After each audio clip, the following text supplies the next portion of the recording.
Hello everyone and welcome to Quest and Chaos. This is another playthrough series of the latest Gloomhaven, Jaws of the Lion. Pew pew pew. Is that where the numbers come in? Sure. I don't know. So it is mid-quarantine. So this is going to be a two-person playthrough with Amy and myself going through the Jaws of the Lion that is available at places like Target. It's a mass market game. They have simplified the rules from their 87-page rule book down to a thin rule book that walks you through learning the game. It's basically a read-along. Which is great for us. Not really. We hate reading. No, but learning how to play this correctly will help our other playthrough as well. Will it? Even though I think some of the rules are slightly different. Yes. Especially if how the monsters target you. So we have opened up everything and we have set up the first scenario, but the book walks you through setting up and learning how to play. So we're going to abbreviate some of the instructions just because we've already done the setup. But I will read some of the scenario rule book. So essentially what happens is it says scenario 1. And so you follow this all the way through and it runs you through the first 5 scenarios, like step by step. And so to begin, what we're going to do is take the first sticker from the sticker sheet labeled Roadside Ambush and place it in the B1 square of the city board map. Such that I like how it says, such that the artwork lines up. It's like, so what? Is there so much going on that board that if you just fudge the lines a little bit, you have no idea what's happening? If you do it wrong, people hate you. No, just my OCD hates you. But essentially... So I have done that already, so I've taken this... You did? Okay. Yeah, I was waiting. There was a lot of waiting involved in setting No, there wasn't. There was a lot of fighting about if you were going to do the stickers beforehand or if you're going to do the sticker you were going to struggle with it on camera.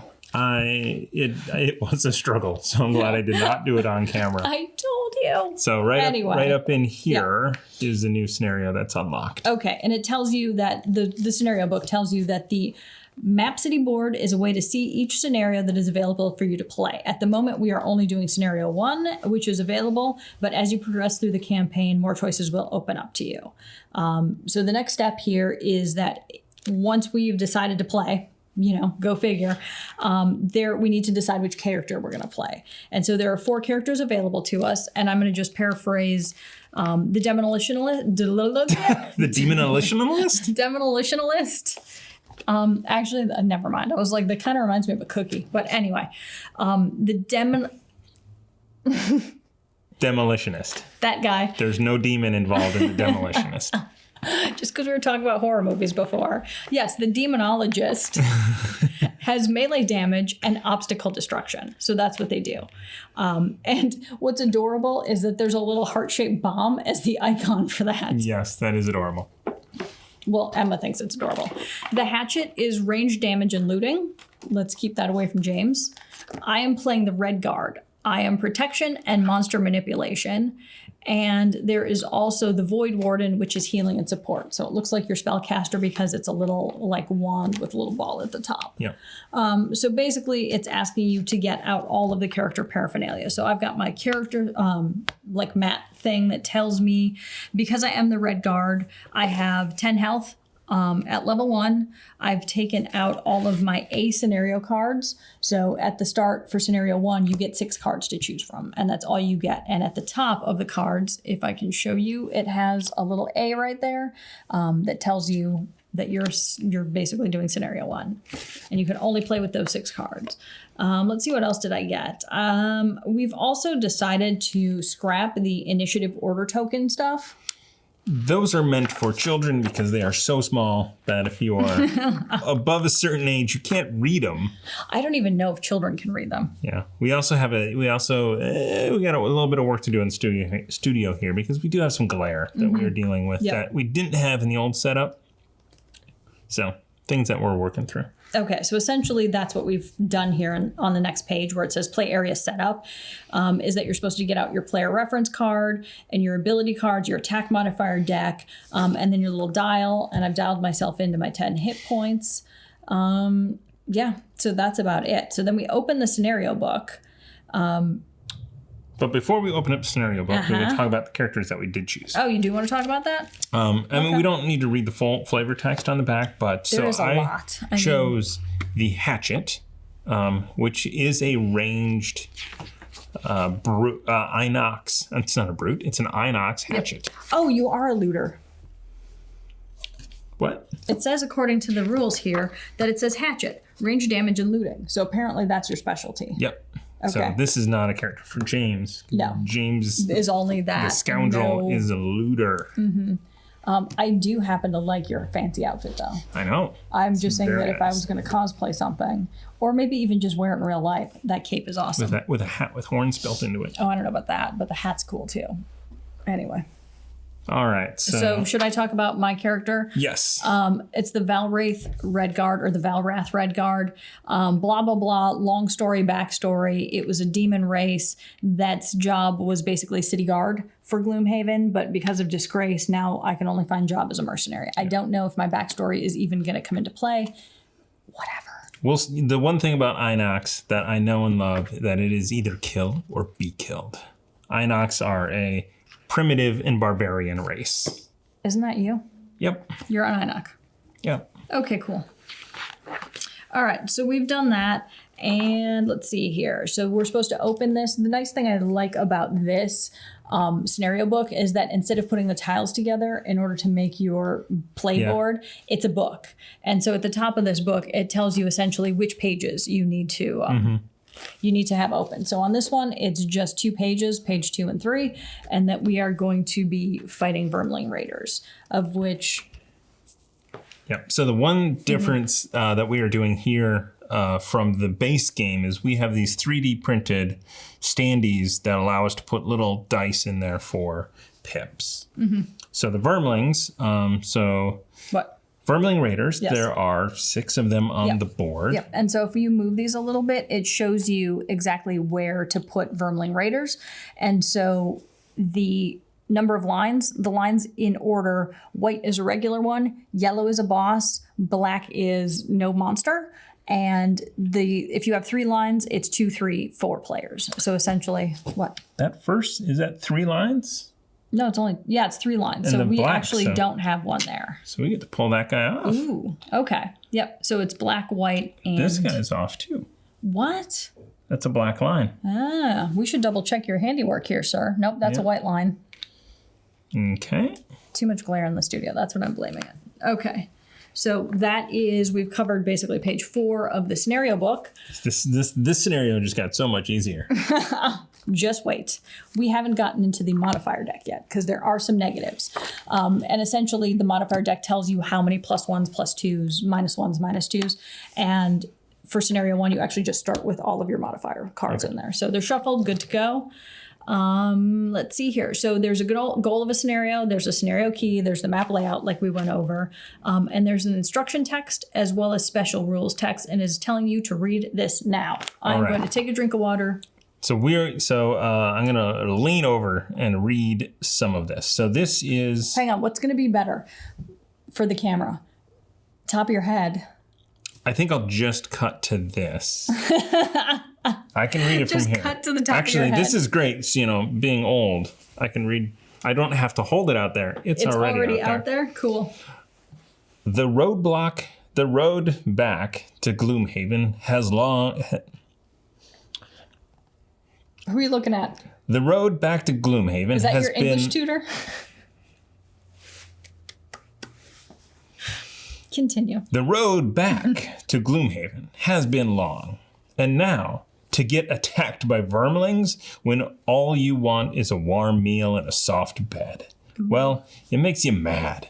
Mad enough to kill those mangy creatures before they're manga, before you collapse from exhaustion. Okay. Of course, the vermlings have other plans. They gibber about wanting your coin and the meat on your bones. Nasty things, really. Best to ignore their rantings and end this quickly. Special notes. Make sure each character's starting hand consists of their 6 ability cards marked A. The Vermling Raiders will act on initiative 50 each round. They will first move their base move value of 1. Yep. And then, if a character is adjacent to them, attack for the base attack value of 2. Tip. Place each of your character figures on one of the 4 indicated entrance squares. I am here so that I can move further into the area. Then there's some conclusion text, reward. Nope, not yet. Some other things. So Okay. So what the book tells me now is that we've done steps E and F on page 5. So conclusion text, don't read until we're done. Rewards for successfully completing the scenario, read this when you're done. Tips and rule reminders, read these as needed during the scenario. So you may want to just preview those. Obstacle designations on the scenario map signified by the green border. Obstacle hexes cannot be entered. So we essentially need to go around those green borders. And then wall designations on the map are hexes of each scenario are contained within thick, dark bordered wall lines, or dark border line. These walls of the scenario and cannot be crossed. So we've done the setup phase, and now we are going to play the game. play the game. Oh, Lordy. Do I need to describe initiative, or do you want to try and freeform describe how initiative works? So you grab. So when you are in this phase, you choose 2 cards. You are going to play the bottom of one and the top of another. Yep. And you get to choose, and there are numbers in the middle of them, and that number is a initiative. So this is 51. So if I play this with something, and I get to choose of my 2. So let's say I'm playing these 2, and I know that the Vermlings go on 50. Yep. I'm going to choose to go on 25, so I get the first attack. Maybe we can take one out before they go. And you play the bottom of one card, the top of another. In any order, though. You could go bottom and top, or you could go top and bottom. It's totally up to you. And there are special things that you do, and they are different for every card. You can also use the base. So the base bottom is move 2. The base top is attack 2. So if you had a ranged card and you accidentally moved next to an enemy, you could just use the base attack 2 on that card and not get disadvantage. Yep. And so we could go into advantage or disadvantage, but we could actually just pretty much start, because I think you've covered everything. The book does have some interesting facts regarding like initiative and things like that. If there's a tie between a character and a monster, the character goes first. If there is a tie between 2 characters, the second card determines which initiative order. Yep, so you can use top or bottom. And then it talks a little bit about comprised of multiple abilities. And then basically it just says Vermling Raiders go on 50, and then it goes into the actual specifics itself.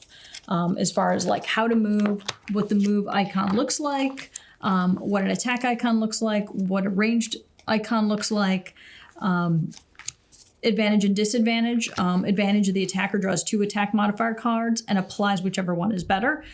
Disadvantage is you draw 2 multiplier cards and attack and use whichever one is worse on the attack. Again, it gives you some examples of moving, killing monsters, and then as we get into the next piece of the book, it talks about damage and killing monsters. When Thomas was talking about the Vermling Raiders and the fact that they both had like a range of, or like 2 damage, 1 to move. This side is the white. So this side is your average or your normal. And then this side is your elite. So we're looking at 5 hit points for regular and 10 for the elite. And the fact that you have to have line of sight, in order to like basically hit something, target them. So you talk about what it means to be targeting. It talks a little bit about conditions and suffering damage. Heals. We're not playing the character that grants actions. Goes into monster stats. Regarding monsters' base moves, etc., etc. It talks in the rules about how a monster needs to focus on a character. It needs to be the character that is the closest physically to get to. And in some circumstances, the character or the monster doesn't even move because it's physically not possible. And so it gives some scenario ideas as far as how that works. Right. So I think that we should just jump in and then start going through. This is, it just covers the basics. And so we're pretty much ready to go. All right. So now is the hardest part of this is choosing your 2 cards to play. But we did that off camera. So yes. According to the rules, you're supposed to flip them. Okay. So I'm going moderately fast. It's about as... Well, do we need to even discuss this? Because the rule book says that you're supposed to, you can talk generally about what you're going to do. Yeah. I'm gonna range attack and then move. Okay, I'm gonna move and then smack it. Okay, sounds good. So I am going on a 25. I'm going on a 14, so I go first. And they are going on a 50. Okay, and so I am going to, the first thing I'm going to do is use the bottom of Blinding Sickle. I'm wondering, can you see that? Yeah, you can. To move 4. And so I'm this little guy here. Yep. So weird looking. 1, 2, 3, 4 to get me next to this guy. You don't have to move your entire 4. But I want to. I got fancy. Okay. Let it go. All right, and then I am going to use the top of Shocking Advance. And what's nice about these starter cards is that the blue text here actually tells you what attack 3, immobilize with a little weird icon thing. So 1 adjacent enemy suffers 3 damage plus modifier and cannot move until the end of its next turn. So is there a little coin thing that you put on there? There is. It is the arrow to the foot. I was an adventurer like you until I took an arrow to the foot. Okay, so let me pull a modifier card. So plus 0. So he gets 3 damage. Yep, and so I'm going to put this here because it's been used. And because we are using these little dice, we're going to flip that to 2 remaining. Mm-hmm. And I'm done. Okay, and now I am going to attack 3, range 3. Mm-hmm. Plus 1, that is 4. That is a kill. Okay, do we have to do anything here with that? So instead of putting things on this, we're using these dice. Got it. So. Okay. Because it's really hard to use these things. Yeah, I agree. And then I will use that was the top of Stopping Power. I can't believe I did that to myself. And the bottom of Close Cuts to move 4. When you edit this, are you going to actually use the cards and everything? Yes. So I am going to move. I was here. 1, 2, 3, 4. Because these are. I think that's where I want to be. That's where I want to be set up for next time. So we then discard these cards. They are going to go. It is now their turn. Okay. So each of them has to move 1. And starting with the elite. Yep. It is going to move 1. Does that one? I forgot. The rules say it has to go first all the time, right? Yes, it moves 1. So in here, this is going to look for 1, 2, 3, 4, 5. 1, 2, 3, 4. Did I misspeak? Do the elites have to go first? 4, 5. Yes. And so they're moving 1. It's basically all that they are doing. Did I move to the right place? I don't know. Did you? Probably not. So is it time to pick new cards? Are we at the bottom of the? Are we at the bottom of the round? Yes. So that is the bottom of the round. Okay. We now pick new cards.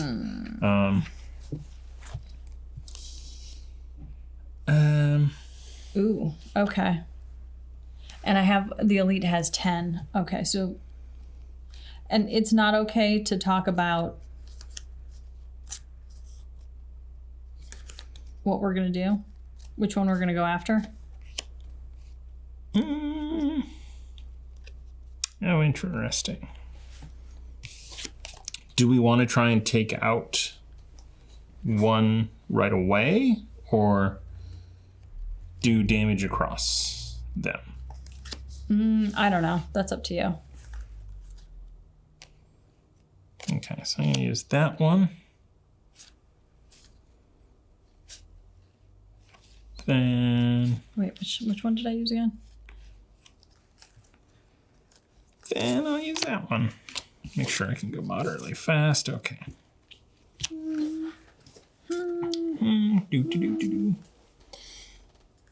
This Okay. Is, okay. Oh boy. Not great, but whatever.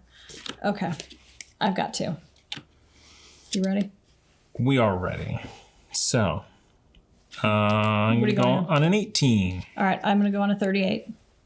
Okay, so 18, I am going to use the top of double throw. Nope. And attack 2, range 3, target 2. So I get to attack both of these guys. Mm-hmm. So I'm going to first attack the elite with attack 2. So that does 2 damage to that one. So he has 8 left. Then I am going to attack 2 on the one next to it. That is a +1 for 3 points of damage. It only has 2 left. Then I am going to use the bottom of second wind and move 5. Where are you going? I don't know. 1, 2, 3. I actually don't want to move. Why don't you just do base move? Yeah, I just want to move far enough away so he can't attack me this turn. Okay, but all right. So now it is your turn. Okay, I forgot what I was doing listening to all that stuff. So I think, this one, I know for sure I want to use the top of Flaming Sickle, and that has a range of 2. So You're not in range right now. I know, but I don't have to move that far. I only literally need to move 1. So I'm going to use, right? Because it's 1, 2. No, You have to I move have to move 2. So I'll still use the bottom of Twirling Stabs. Oh, that's cool. I never even knew that I had that. Even though it says attack 2, I'm just going to use the move modifier on that. Okay. To just move 2 to get in range of the elite. So if you could please move me. Okay, so 1, 2. Yep. And then to actually attack this guy, I'm going to use the top of Flaming Sickle to attack range 2 +3 to attack. So one enemy within 2 hexes suffers 3 damage plus the modifier disadvantage if adjacent, which I'm not. So Sure. I'm going to pull this. What is that? That is a cancel. You are canceled. So there's nothing? You do no damage this turn, and you need to reshuffle your deck Okay. at the end of the round. Got it. But not yet. That is that's the most annoying card in here, or a curse. All right, I know, fine. because you were like you would have done 3 damage, and that sucks. If not more. Yep. All right. So that is that. That was their turn. Yep. And they are going to move 1 and attack 2. Does everybody move first? Yes, everybody does move first. And then everybody fights, right? Yes. So everybody has moved, and this person has hit you for 3 damage. Yikes. And the other ones cannot go. Okay. And that is that. All right, so I'm going to take 3 off my little wheelie thing here to 7. My little wheelie. All right, and I discard these. Okay. All right, and these are my last 2 cards. Yeah, so we only have 2, so that's but- all we can do. So I know what I'm going on a 24. Hang on. Okay. I'm going to go on a 41. Okay. But I'm going to do like this order. Okay. Okay. Yes. So, So you go first because I'm a 41 technically. do you, if I could kill this guy, would you want me to do that? Or would you want me to damage both of them and maybe kill that one? Well, and this is, are we technically cheating if we talk about it? I don't think so at this point. Okay. Because I can do 1 plus this draw to each of them, or 1 or 3 to one of them, plus the draw. What do we have left? We have 2. An 8.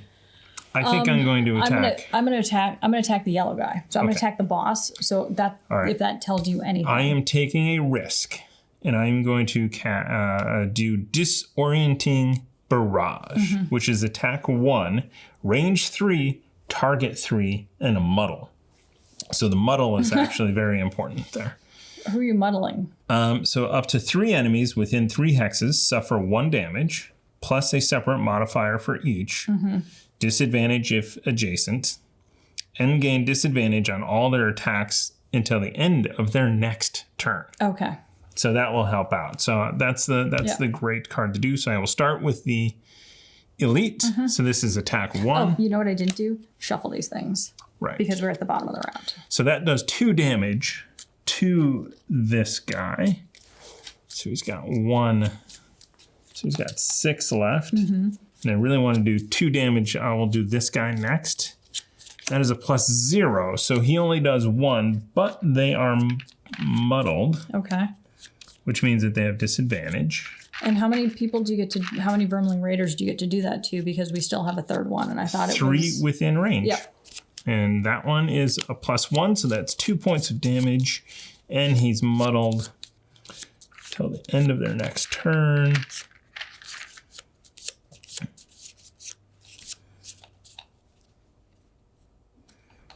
Turn that sideways, or maybe a little bit like that. Okay. Okay, so here's the interesting thing. This, I did 1 damage to this, so he's almost dead, but not quite. Okay.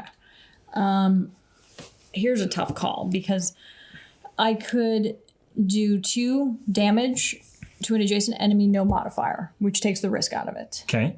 Or I could do attack 3 and get muddled, which they already are, which is kind of irrelevant. Right. But if I attack 3 with a modifier, so I take the risk and say, you know, who knows what's going to come out of that deck, I could also heal myself too. Healing's not bad. Okay. Especially right now, you've taken damage. That card may go away in our long rest. It's Yeah, you're right. It's worth healing. Okay. Yeah. So I'm going to use the top of Desert Knight to attack 3. 1 adjacent enemy suffers 3 damage plus a modifier, gains disadvantage on all its attacks until the end of the turn, which I can't because he's already muddled, so it's irrelevant. So it's a +1, so he takes 4 damage. 4 damage, leaving 2.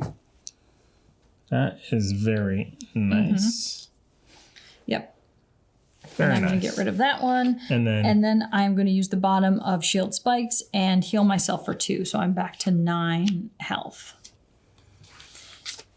And now... you know, actually, I didn't even use the bottom of Center Mass because I don't want to move. Okay, that's fine. So. All right, so Vermling Raiders go. Okay, so Vermling Raiders are now going to go. So the Elite is going to attack you for 2 minus 1 is 1 point of damage to Okay, you. so I'm back to 8. This one is going to move. Actually, hold on. He has disadvantage. So still that one is -1 is better. Okay. And this one has disadvantage. So either a +0 or a cancel. Okay, so the cancel I would take. Yep. So you take the cancel, and this guy's going to move 1. And that's it for them. Okay, so we are at the point where we have no cards left. So it says in the book, because it's already figured it out because you have 6 cards, that at the end of the 3rd round, all 6 of your ability cards should be back in your discard pile, and you need to get them back into your hand by doing a short rest. So if your character has at least 2 cards in their discard pile, they may perform a short rest at the end of a round. So that's just in general. When a character short rests, they take all their cards in the discard pile, shuffle them, and then place 1 at random on the right side of their character sheet in the lost pile. The rest of the discard pile is returned to the character's hand. All right, so let's do this. And if you play like Tassi, you don't even look at it. This is possible. At any time the character would rather keep the card that's lost, you can take 1 damage. So it might behoove him every once in a while to look at it. Well, yeah. So you could take 1 damage. I mean, what's your overall health? I'm okay losing that one. That's fine. Okay. We are, so the goal of this scenario as well, I'm surprised it wasn't on here. The goal of the scenario, oh, it is up here. Goal, kill all enemies. I just kind of assume so. I mean, Yeah. this is D&D on a board game, so of course it is. You just murder hobo anything that's on the board. Sometimes it's open these locked chests. It is get through the ambush. You know, it could be a number of things. So that is the end of the go there. All right, hang on. Let's see what I just lost. Attack 2, mobilize, move 4. So I'm going to put this over here because nobody cares. Okay. Ooh, I have 2 adjacent. You do. So let's do this. I am going to go slow. I don't want to go this slow.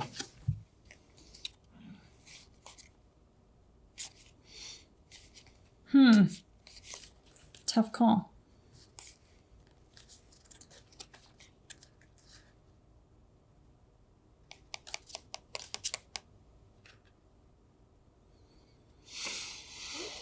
Here's a question. Can you attack twice? Top and bottom?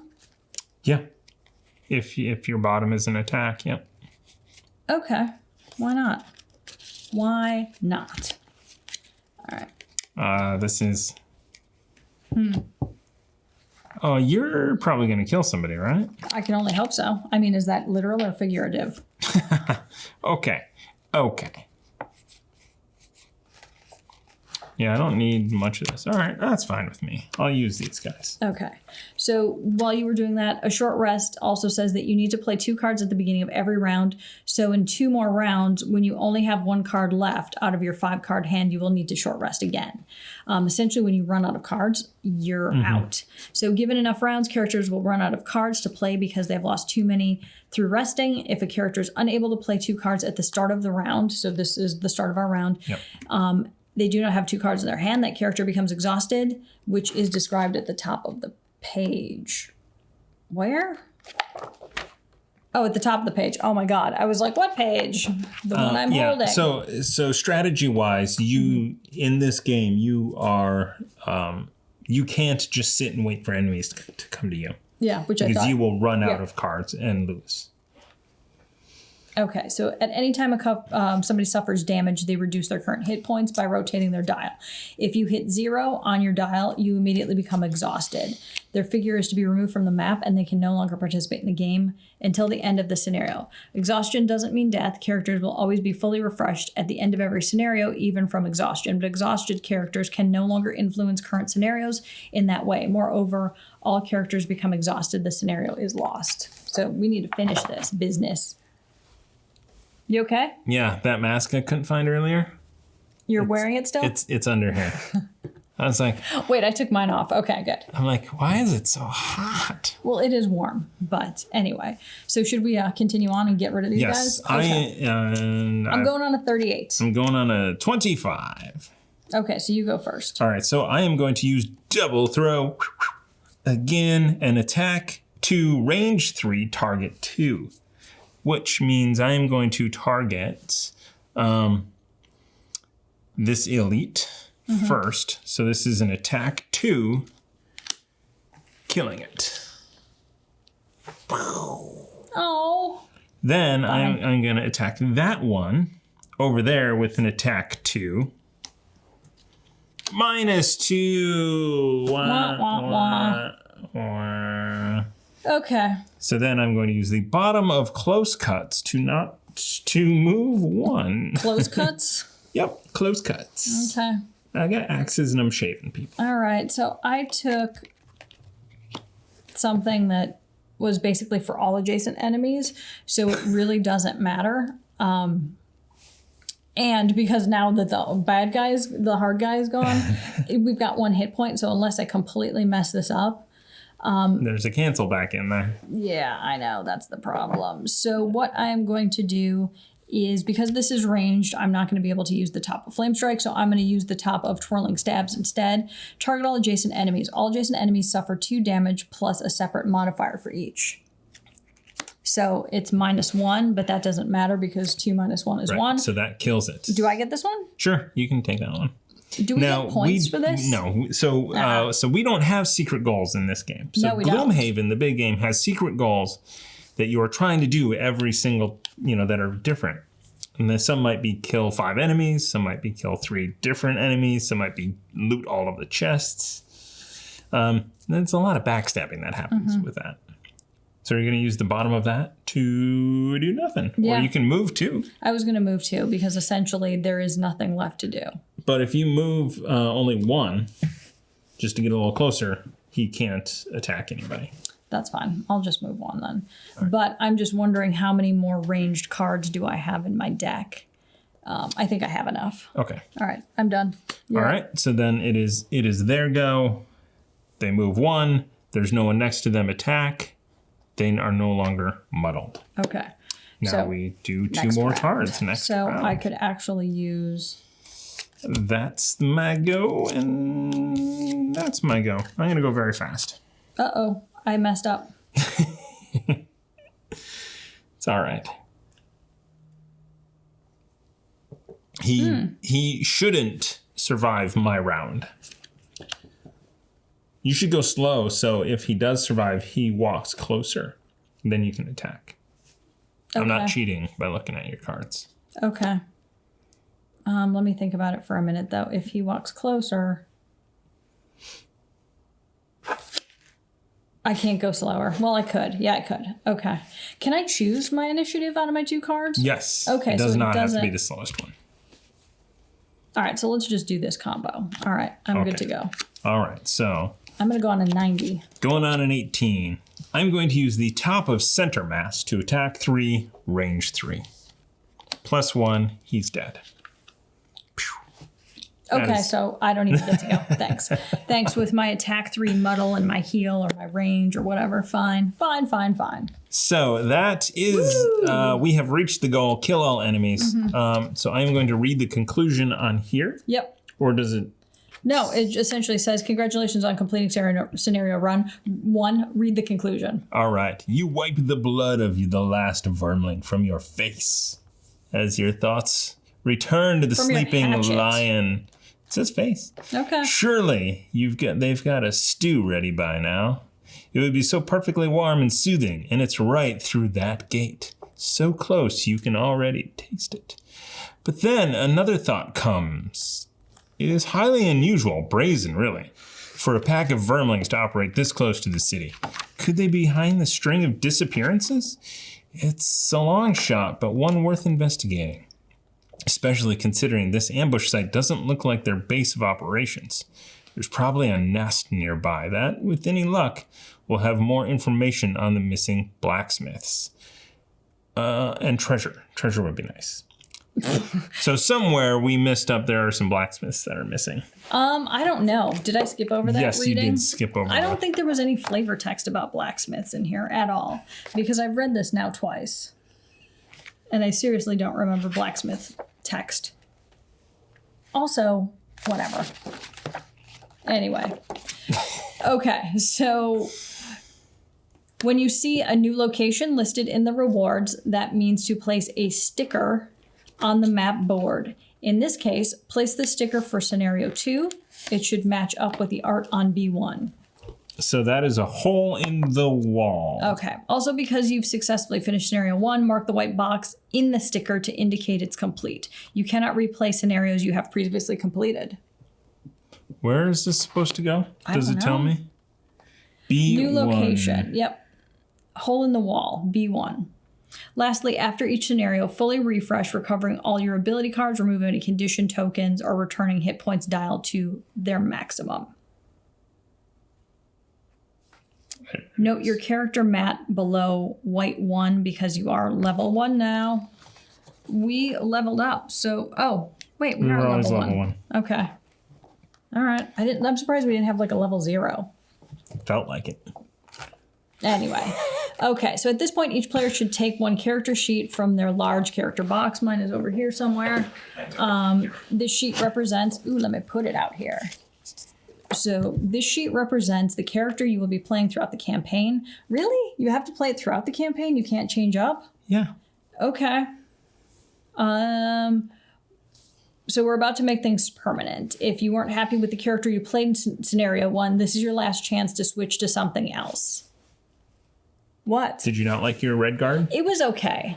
I mean, what did you think about yours? Hatchet's super fun. Well, and that's the thing is like, what?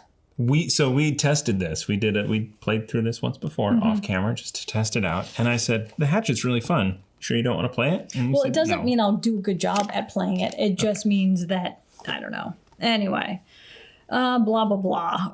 Provided that you are happy with your character. Whatever. You should name your character and write it in the field. I don't know. Like, here's a question that I have. always is what's a good combination? The Board Game Geek Says what? Says there are good combinations. And what are they? I don't remember what they are. Okay. I think Hatchet RedGuard was one of them. I think so too. And I think that's why we did it. And I think I was like, yeah, just give me the stupid RedGuard. Okay. Yeah, I don't know, whatever. I mean, because Demolitionist also sounds like my thing. How much healing do you have? Do you have any healing cards? I have one healing there? card. Okay, so do I, which I suppose isn't bad. The Void Warden is healing and support. I don't know if that's like kind of a bad... I think with the 2-player game, I think we're okay with this. Okay. Anyway. So what else do we do? What do we get to mark down? Mark that. So you make a name for yourself. Okay. I don't know. Just, okay dude in a red cape. Okay. Is there like, I don't know. Anyway. Also mark the 1 next to level 2 since you are at level 1. Mark. Oh, sorry. It says level 2. Like it says in the number 2. Never mind. Okay. So since we're level 1, I don't get that. You're just supposed to mark level 1? Whatever. Anyway. Also mark the 1 next to level 2 since you are level 1. All other areas of the character sheet are covered in future scenarios. Oh, 2 is just where it is on the thing. Yeah, that's why I said. That's why I was like, wait, I read too much. Yeah. Okay. That's odd. And then upgrades.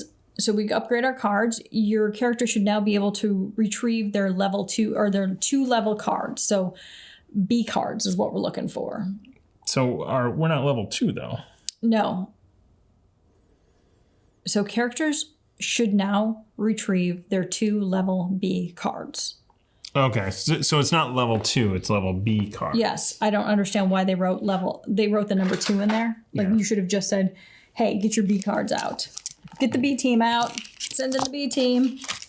Okay. And you have to remove all of your A cards. All of them? Yep. Oh, I'm sorry, 2. Removing the 2. Well, here's the weird part. So this is optional, right? So the B. So when you can only have so many cards.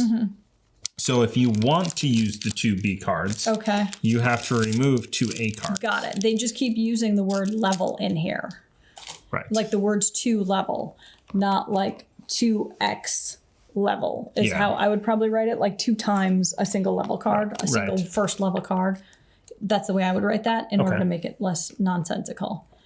Of the same name permanently. So they are only, so you still only have 6 cards total. So these are named the same. So these are designed to just replace. Yep. The cards will never be used again. So Close Cuts is coming out and Center Mass is coming out. I will add the new 2 cards. I think I'll do mine later because I'm thinking about who I am and I'm really thinking about who I am in life and like what I'm doing. Okay, so you can continue on to scenario 2, or you can put everything back in the box. The most important thing is to put the materials currently pertinent to your character on your character sheet. So character mat, attack modifier, and your 6 cards into a zip bag, and your tokens, blah, blah, blah. Basically, it's telling you to clean up and don't forget, which is pretty much what we do. And so we don't get anything else. Nope. We have no check marks. Nope. We've got no you perks. Just basically put your name on No here. gold, no nothing. And then looking next at level 2, again, it's about 4 pages in total in the scenario book, 4.5. And then the scenario complete is about 1.5 pages as well. And things that it looks like it integrates is money token, trap tiles, doors, treasure tiles, hatchet, basic actions. So here's the weird part is that we use basic actions even though we weren't supposed to.